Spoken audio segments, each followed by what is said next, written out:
Measuring love might seem like a ridiculous idea. That's probably why you clicked on this video. But there's an entire scientific field tasked with measuring things that cannot be seen or touched, and that field is psychometrics. My goal today is to teach you how to measure any psychological variable of your choice by giving you a little intro to psychometrics.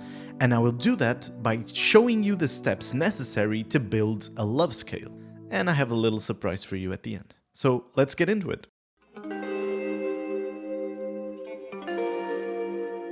Psychometrics is the scientific field tasked in measuring psychological variables, things that cannot be seen or touched, and that poses distinct problems. If you develop a new instrument to measure tables, you can just compare the result from your measurement to the result from a physical measuring tape.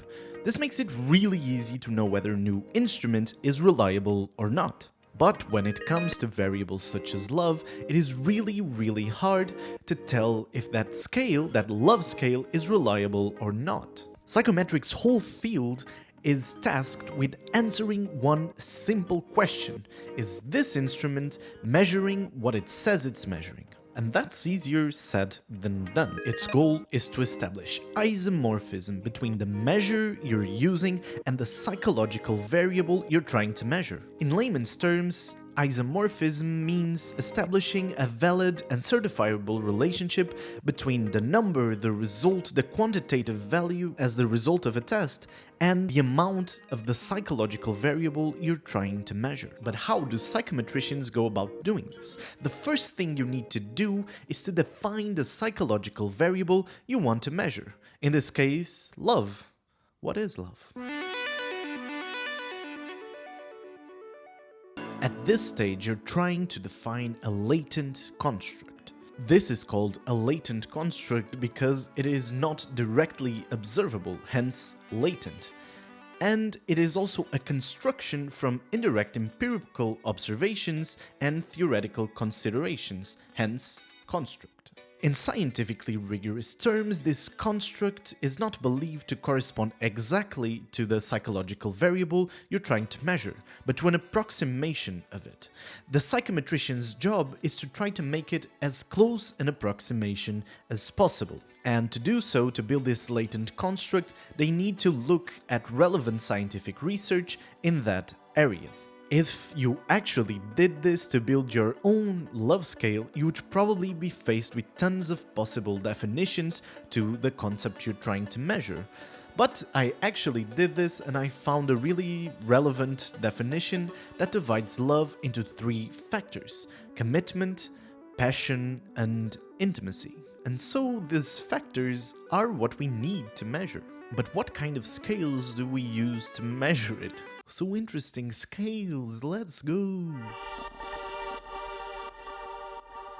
Imagine I told you that the temperature in my room is 0 degrees.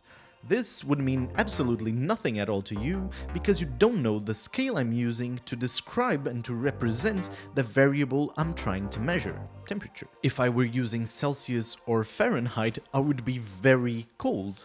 But if I was using Kelvin, the world would probably have ended in a cataclysmic event. What I want to convey with this is that the scales that we use to represent our variables are more important than we usually realize. What is important to learn from this is that different types of scales allow us to extract different information from our numbers. But the more information we can extract, more conditions our construct needs to meet to be able to be represented on that scale. So the more information a scale gives, more conditions our construct needs to meet. But the thing is that constructs that cannot be seen or touched have a hard time meeting at least one of these conditions. So let's see what kind of scale we should use to represent our love measurement. There are 4 types of scales.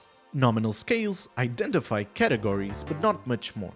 One example of this are the numbers on players' jerseys. There are also ordinal scales that represent order, but not how big the interval between numbers is. One example of these are places in a race.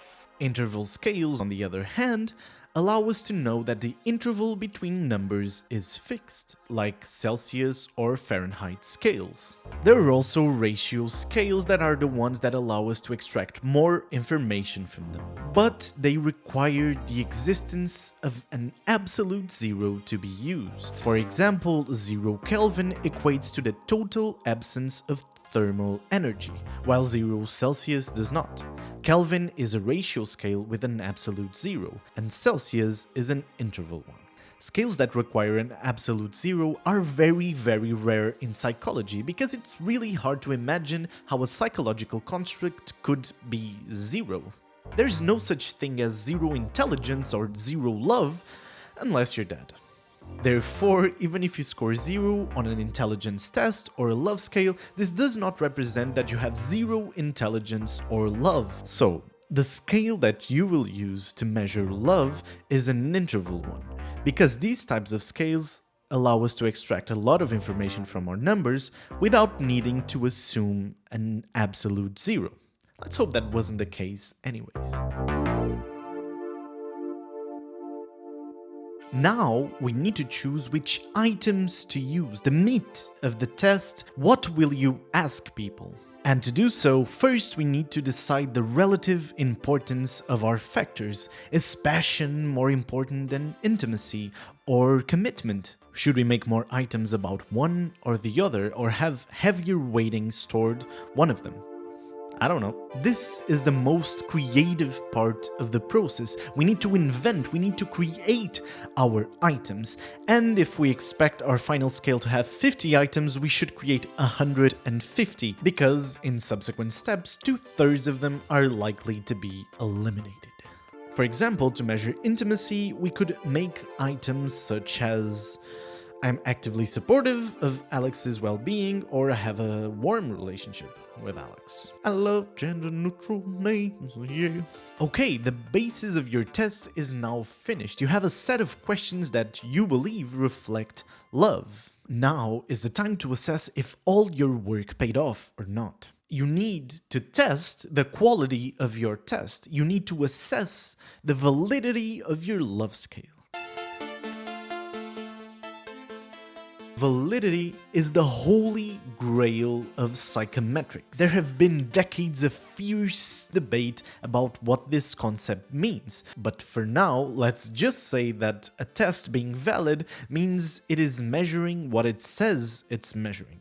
Let's see if our love scale is doing that. At this stage, we need to know which of our items are useful or not. One way to do this is to see how people relate to an external criterion. For example, it is expected that people that rate higher on our love scale have longer lasting relationships, so we could use that as a comparison. Another common technique is called contrasting groups. This compares the answers between groups that we believe that have different levels in our latent construct. For example, we could compare the answers from people that are currently in romantic relationships with people who are just friends or acquaintances. Items that can't differentiate between those two groups, those two contrasting groups, should be eliminated. Another useful technique is called item total correlation. What this does is to measure if a specific item predicts the results of the entire scale. If they do, this generally means they are working properly. For example, if people that score high on a given item score low on the entirety of the scale, of our love scale, that probably means that your item isn't measuring love. Remember I told you that you needed to make 150 items? Yeah, this is a place where they vanish. It is now necessary to test whether our love scale is reliable. But what does that even mean? In order to understand the concept of reliability, we need to understand that every test score is a mix between two things: the true result of the underlying construct you're trying to measure, and a percentage of error. It's just error. Measuring error. And every single thing that we measure, even physical things, have some degree of measurement error, and psychological variables aren't different. A reliable scale is one that not only has a small percentage of error in the final result, but also one that can predict where that error is coming from and how big it is. There are specific types of procedures used to assess different types of errors. And I'll give you one relevant example to building a love scale. Love is theoretically a relatively stable concept. That means that if a person takes our love scale once and then 1 month later, for example, it is expected that the results are pretty much the same. Getting people to take a test twice with some time between the tests is a procedure called test-retest, and it assesses the temporal stability of our scale. It is one of a million ways to measure the reliability of a test. So let's just assume that our love scale passed the reliability tests with flying colors, shall we? It's now the time to know whether our test is valid or not. Remember I said that validity is the holy grail of psychometrics? Well, it's complicated. This concept is kind of a mess for two reasons. First, there are hundreds of definitions of validity, and I'm pretty sure there's not a consensus about it in the field of psychometrics. Secondly, there was a really influential take on this concept by an author called Messick, you get it. And this author moved beyond a purely technical definition of validity. Before him, in order for a test to be valid, it only needed to measure what it said it was measuring. But he kinda moved a little bit beyond that. It is not enough that a test is reliable, it is not enough that a certified relationship has been established between the measure and the concept you're trying to measure. What it needs is to be applied well, to have proper good consequences. What this means is if an IQ test is used to determine who is forcibly sterilized or not, as has happened in the United States for the bigger part of the 20th century, it is not valid, even if it's measuring intelligence reliably. So, even if our love scale measures love reliably and accurately every time, but it's used to determine if you're gonna break up with your boyfriend just because he has a little bit less intimacy and passion scores than you do, then it's not a psychometrically valid scale. When designing a psychometric instrument, we need to take into consideration its intended uses, its applications, its consequences. And I won't say anything else about validity because it's really complex and I'm afraid I'm gonna say something wrong. So, moving on. Psychometrics is hard as hell. It really is. One of the reasons I made this video was because it was one of the subjects that most people failed in college, in the college where I went. It was really hard. There are so many technical complexities in psychometrics that I simply didn't mention or touch, and I just barely scratched the surface of what this discipline means and does. But the more I think of it, the more amazing and magical it feels. This field allows us to measure things that cannot be seen or touched. The goal of objectively measuring that which is subjective is really noble and amazing to me. So if you ever have to learn psychometrics in school, in college, or for a specific project you're doing, don't get bogged down by the details at first. Try to remember everything that is done, every procedure, every statistic, every mathematical equation has one goal in mind: to establish a relationship between something that we can see or touch, but that we feel, and a value, a number, and that's really, really cool. So that's it for me today. As I promised, there's a little surprise at the end, and while I was doing research for this video, I actually found a love scale that seems to be pretty reliable and valid. It's available in the description if you want to see it and use it. But take into consideration that I take absolutely no responsibility for destroyed relationships. Thanks for watching, and see you next time.